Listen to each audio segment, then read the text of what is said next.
Hello दोस्तों, स्वागत है हमारे चैनल पर। आप सभी दोस्तों को जय श्री राम, जय हनुमान। और आप सभी दोस्तों को वाल्मीकि जयंती की हार्दिक शुभकामनाएं। महर्षि वाल्मीकि भारत के दर्शन और इतिहास में एक बहुत ही चर्चित नाम है, जिन्होंने रामायण जैसा महाकाव्य लिखा, जिन्होंने सीता माँ को वनवास के समय शरण दी और राम के 2 पुत्रों लव कुश को शिक्षा दी। उनका एक ऋषि रूप में चरित्र सुनकर शायद ही किसी को इस बात का यकीन हो सकता है कि ऐसा इंसान कभी एक लुटेरा और डाकू रहा होगा। रत्नाकर नाम का एक डाकू जो राह से गुजरते लोगों पर घात लगाकर हमला करता और उन्हें लूट लेता।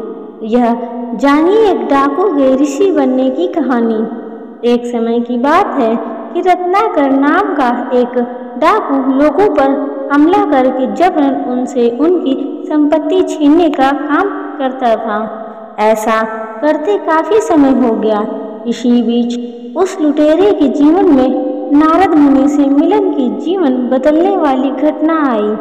अचानक नारद मुनि के सामने आकर रत्नाकर ने उन्हें डराने की कोशिश की, लेकिन नारद बिल्कुल भी विचलित नहीं हुए।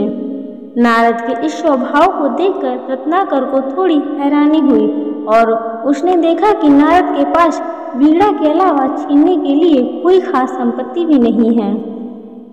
इसके बाद भी रत्नाकर ने नारद से कहा कि जान बचानी है तो जो भी कीमती उनके पास सब कुछ दे दें। नारद ने कहा कि उनके पास एक बहुत अनमोल चीज है, लेकिन रत्नाकर क्या तुम उसे ले पाओगे?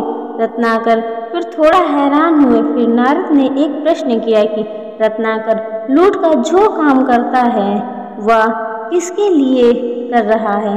उसका जवाब था अपने परिवार से सुविधाएं देने और उनका भरण पोषण करने के लिए।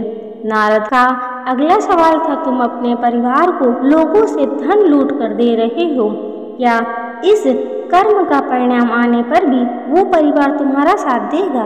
क्या इस डकैती के कर्म पे तुम्हारा परिवार तुम्हारा सहभागी है? क्या समय आने पर इस काम के लिए परिजन तुम्हारे साथ खड़ा होगा? रत्नाकर के मन में भी जिज्ञासा उठी और वह नारद को एक पेड़ से बांधकर अपने परिवार से सवाल करने गया। तब परिजनों यानी पति और पिता दोनों ने साफ इनकार कर दिया। वो भले ही लूट के धन से सुख सुविधाओं का लाभ ले रहे हैं, लेकिन डकैती के कर्म का फल रत्नाकर को अकेले ही भोगना होगा। वह इस काम में उनके सहभागी नहीं हो सकते। परिवार के जवाब से हताश निराश रत्नाकर नारद के पास वापस लौटा।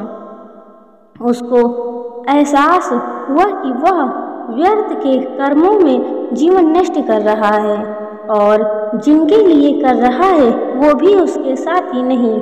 उसके अंदर बदलाव की चाह जागी और तब नारद मुनि ने डाकू रत्नाकर को राम नाम की संपत्ति के बारे में बताया। यहाँ से शुरू हुआ रत्नाकर का आध्यात्मिक सफर, एक ऐसा सफर जिसने एक डाकू को महर्षि वाल्मीकि में बदल दिया।